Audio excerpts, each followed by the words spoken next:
Hello friends, नमस्कार। Welcome to my channel Shanti peace of mind. आज शरद पूर्णिमा की कथा, उसकी पूजा विधि और महत्व पर चर्चा करते हैं। दोस्तों, अश्विन मास की शुक्ल पक्ष की पूर्णिमा को शरद पूर्णिमा कहते हैं। इसे रास पूर्णिमा भी कहते हैं। ज्योतिष शास्त्र की मान्यता है कि संपूर्ण वर्ष में अश्विन मास की पूर्णिमा का चंद्रमा ही षोडश कलाओं से परिपूर्ण होता है। कहते हैं कि इस दिन चंद्रमा अमृत की वर्षा करता है। शरद पूर्णिमा की पूजा विधि विधान पर चर्चा करते हैं।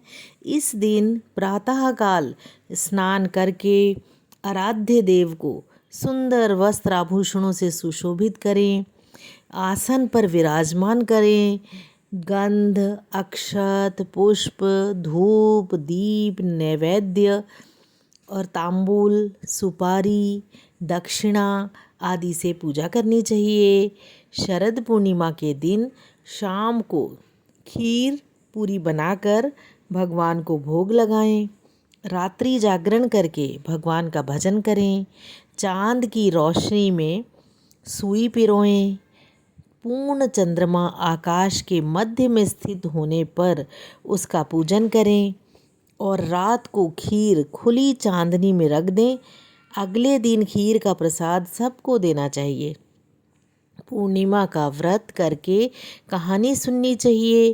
कथा सुनते समय 1 लोटे में जल, ग्लास में गेहूँ भरें, दोने में रोली तथा चावल रखकर कलश की वंदना करके दक्षिणा चढ़ाएं। गेहूं के 13 दाने हाथ में लेकर कथा सुनें। फिर गेहूं के गिलास पर अपना हाथ फेर कर ब्राह्मणी के पांव स्पर्श करके गेहूं ब्राह्मणी को दान कर दें। लोटे के जल का रात को अर्घ देते समय हाथ में लिए गेहूं के दाने छोड़ दें। विवाहोपरांत पूर्णमासी के व्रत को करने के लिए शरद पूर्णिमा से ही व्रत आरंभ करें।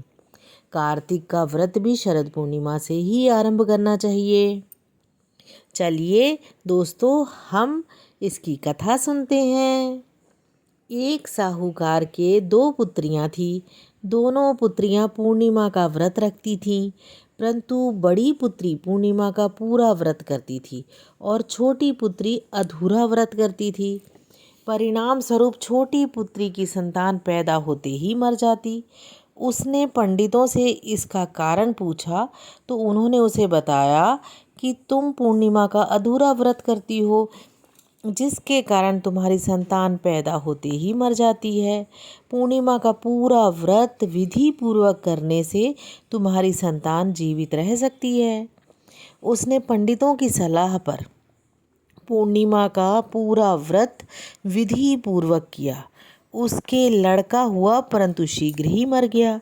उसने लड़के को पीढ़े पर लेटाकर ऊपर से कपड़ा ढक दिया।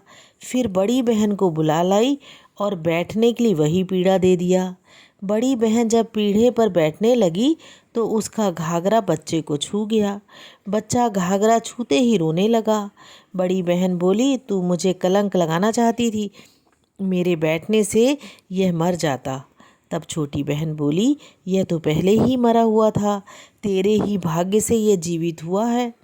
तभी से इस व्रत का महत्व बढ़ गया फ्रेंड्स। इसके बाद नगर में उसने पूर्णिमा का पूरा व्रत करने का ढिंढोरा पिटवा दिया। हे पूर्णिमा माता, जैसे साहूकार की बेटी का पुत्र जीवित किया, वैसे ही सबका करना। जय पूर्णिमा माता। हाँ दोस्तों, अगर मेरा चैनल पहली बार देख रहे हैं तो इसे सब्सक्राइब करना ना भूलिएगा। मेरा अगर ये वीडियो आपको पसंद आया, इसे लाइक करें, अपने दोस्तों में भी शेयर करिए। मैं आपके लिए बहुत अच्छी अच्छी जानकारी लेकर आती रहूँगी।